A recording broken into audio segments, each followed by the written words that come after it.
Hi, I'm Matt from HockeyReviews.ca, and this is the Warrior QRE 10 stick snapshot review. So I already did a video going over all the tech features of this and what makes this stick different than the other ones and like the weight and everything like that. That will be linked over here in the little thing card and in the description and at the end of the video. This one is, I can finally shoot this one. This is an 85 flex, so I can finally shoot it. It doesn't feel like a piece of a piece of rebar. So I can talk about how this shoots compared to the other sticks in the past. But before that, if you are making any purchase of any hockey equipment, please check out the link in the description to purehockey.com. If you go there, make a purchase, after clicking that link, I get a kickback, so help support the channel so I keep doing what I'm doing. Like I said, I already talked about all the differences between the QR Edge and the QRE 10. I brought the QRL here because it was basically my favorite stick for a long time. And then I thought the QR Edge was a step backwards. I firmly believe the QRE 10 is a step forward and a step in the right direction. And I have to give huge props to Warrior because I think they're listening, because a lot of the criticisms I had and other people had with the QR Edge are basically gone in this. And I noticed that before when I was like using the 100 flex, but I definitely noticed it when using this stick, which is the 85 flex. So this one is a max height blade, as you can see, and as you can see by the actual thing right there. I'm not gonna do any of the tech specs. Like I said, all that will be in that other video. So my biggest complaint about this stick is the price, because it comes in at $350. So the reason I have a problem with that for the price specifically is this stick doesn't, in my opinion, really offer anything that the competitors do. Both the Bauer sticks and the CCM stick, especially the CCM Trigger 5, which isn't out yet, but will be direct competitor to this, are lighter for the same price. And in my opinion, the Trigger 4 kicks better than this one does. So that's kind of disappointing. And I feel like this should have stayed at $329 or $300 because I don't think the tech here is quite good enough compared to those other companies.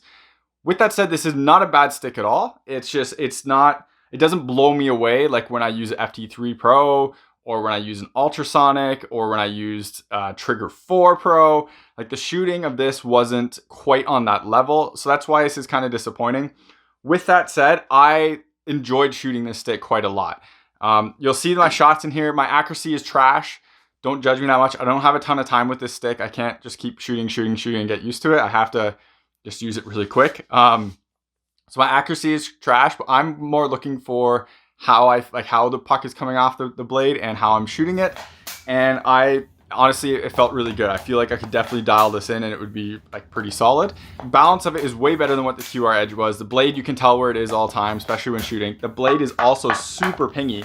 So I'm not sure if like what the tech spec difference is between this and the QRE 10, but just from feeling it, the QRE 10 feels way more pingy and like almost fly-light pingy in like terms of stiffness and how the puck comes off it. You can really feel it in your hands. There's not a lot of dampening there, like the trigger is more dampened. This is a pingier blade. I like that. I think that's fine. Pucks came off this pretty good. I would say it definitely shoots like an 85. So Warrior, like before when I had to use the 100 QRL, that's not the case here. This shoots like an 85 and it shoots comparable to everything else.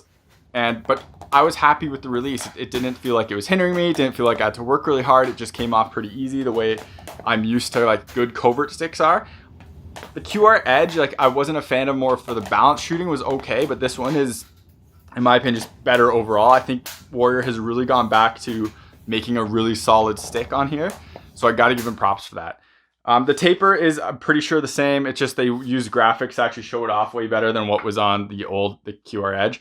The big, like I already talked about all the tech, but I'm just going to go over a few things really quick. It does have their new Minimus Carbon 1500D, so you no longer see the actual like carbon weave throughout the shaft itself, because there isn't a weave. It's just plain. So you can hopefully kind of see that come off here. It's just like what they did on the Alpha DX. This stick feels great. I love the texture when shooting and everything. It's, in my opinion, one of the best textures on any stick out there right now for a retail level. I'm a huge fan that they still have that. A lot of companies are going away from it. Warrior kept it, so props to them. So overall, I'm going to say I like this stick a lot. I would really happily use it.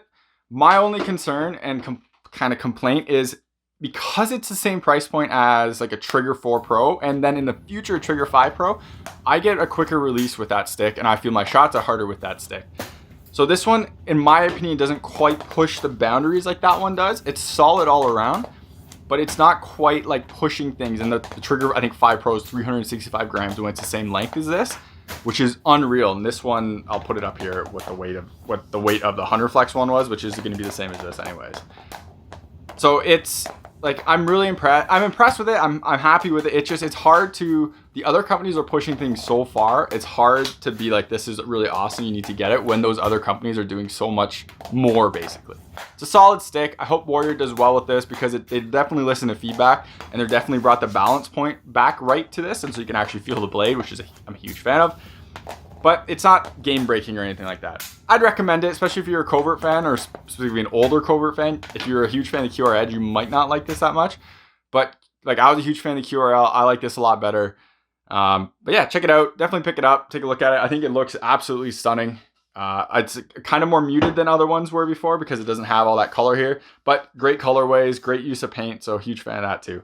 So that's about it for this video of the Warrior QRE 10 hockey stick. Hopefully it was helpful. If it was helpful, you ever do make a purchase because of one of my videos, please reach out to manufacturers, let them know on social media. It helps me get on the radar so I can get gear and do full reviews and not just test stuff like this. If you are making any purchases, please check out the link in the description to purehockey.com. Clicking that link, making a purchase, gets me a kickback, so I keep doing videos like this and making more content. Thank you very much for watching, and take it easy. You're watching HockeyReviews.ca.